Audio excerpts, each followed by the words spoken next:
Is it already time for this new Team Liquid roster to hit the emergency button? Despite it being just over 2 months into the new year, that's been on the minds of many NACS fans. Could this just be an over-exaggeration, or are these early results spelling out yet another year of mediocrity for the region's biggest org?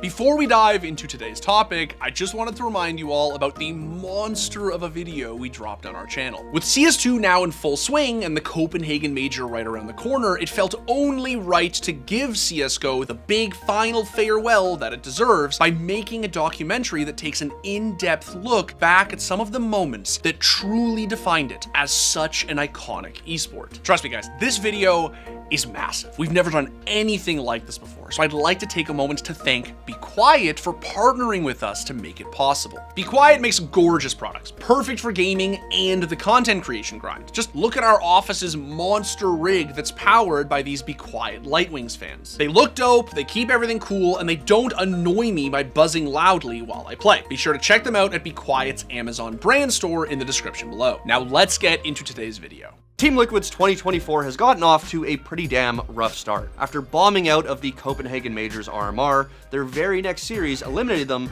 from Blast Spring Showdown. To be fair, the Spring Showdown was single elimination, so TL just lost one series, which may sting less, but it adds to this overarching theme that fans have just not been able to see them play a lot. Plus, it doesn't help that the defeat was pretty brutal. Liquid looking for a clean close on their pick of Inferno. They want to take us the distance, and it's just Arostos left to stop them. He's on for the ace right now, and it's just Cadian, the man left to beat. Tap on the bomb is not enough, and Arostos keeps Saw in this game. TL fell to Portuguese squad Saw, who as of late, similar to Metasport, has been stunning teams left and right, thanks in part to the beast that is Arostos. Keep your eyes on him. Now, as for Liquid, it felt like we were just seeing more of the same. Naf and Twists were pretty much solid throughout the series, while Cadian and Yakindar were dipping between highs and lows, with the lows being much lower this time. Despite coming through on their map win, the two were nearly non-existent the rest of the series. And although excuses can be made for Cadian, who is both opping and IGLing, it's hard to find any for Yeki, who's been playing even worse. On a positive note, Skulls has been playing a lot better, which you love to see from the young gun, especially after hearing how much he's been learning from a guy like Twists. Still, none of that was close enough for a win. Now,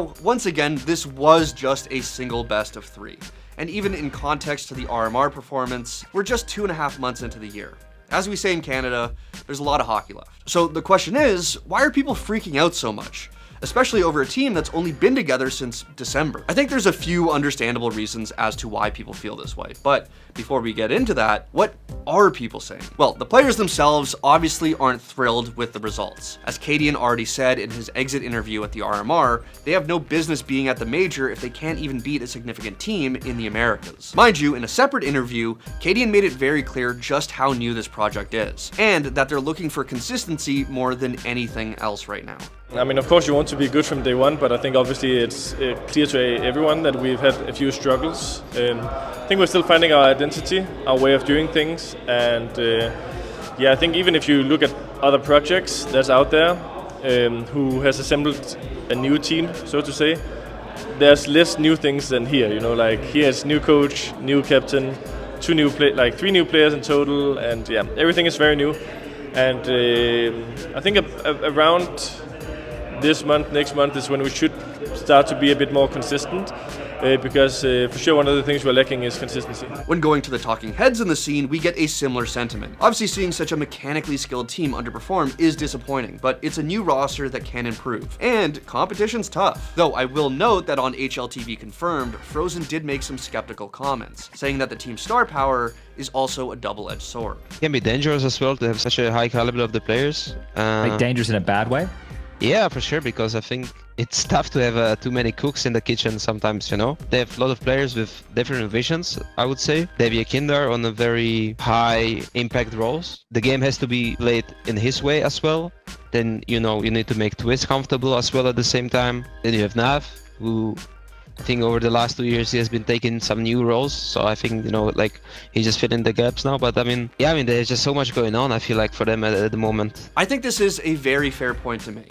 Most teams right now that are successful are built around 1, maybe 2 players max. Team Liquid, on the other hand, you can argue that number is 3 or even 4. And honestly, that's kind of always how the org has been structured. Managing all of those playstyles, personalities, and potential egos is no small task, and it could be the root to the issues this team is facing right now. But on the flip side, it could mean that finding that synergy could be what the team needs to really succeed. Now, yes, this could be a very scary thing to look at as a fan of the team, because it could mean a pretty long road ahead, but success is possible. But honestly, don't worry too much about how those guys feel, because if you check Reddit, they've pretty much already given up. Failed super team, karma for a bad organization, and countless of posts pleading to kick Yakindar. It's a real pity party in there. That being said, I find it hard to completely blame them for feeling this way. We've been here before. Many times. TL has been trying to find this Goldilocks roster ever since the pandemic, but at this point, I don't understand why anyone still thinks it's obtainable. Fallen? I mean, things went better than I anticipated, but it didn't work out. Shocks? Even worse. Nitro? Nice try. OC, Patsy, Rainwaker, Grim, Elige, it's hard to remember every single previous iteration of the TL roster over the last 3 years, especially when some of them don't even last 12 months. Point is, Liquid's last achievement worth noting was a 2nd place finish at the 2022 Blast World Finals. Before that, their record-breaking 2019 Grand Slam year. TL has been chasing that high ever since, spending a ton of money in the process, but nothing has really worked out. So far, this roster's beaten Gamer Legion, a dauntless Team Spirit, and a bunch of lower tier NA teams. Listen, I don't know if TL will ever come close to reaching those 2019 days again. In fact, I don't know if any team will ever reach the domination they had ever again. But I don't think hitting the eject button every time things seem to go bad is going to get them any closer. Now, I'm not saying this is the mindset behind the scenes at the TL camp. I have no clue. But from an outside perspective, it can sometimes feel like that. Listen, in traditional sports, teams can go into rebuilds that last years. In esports, you don't really have that luxury. With much smaller markets and outside money drying up quickly, you need to find results as quickly as possible. With that said, how much time do you give a roster, or even a player for that matter? Over a year? Under a year? 6 months? 2 tournaments? Sure, there are scenarios where you have to kick a player early on.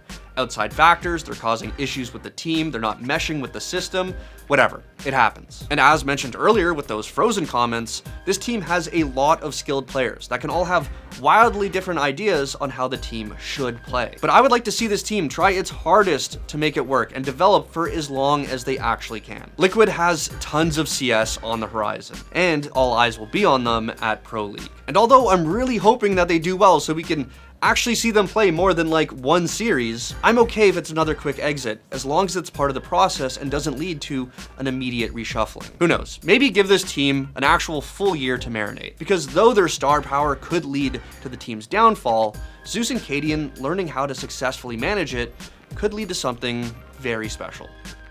You have like Twists, who's like a star player. You have Yakindar, who wants to be a star player. You have Cadian, who's like has the presence of a star player. And then you have Naf, who's like constantly having to switch these roles around to accommodate to everyone. You have all these different personalities. Whereas like with Vitality, it's like, all right, everyone make sure Zaiwu can do what he does best. And that's all you really have to worry about. It's obviously more complicated than that, but in a nutshell, it's a lot simpler.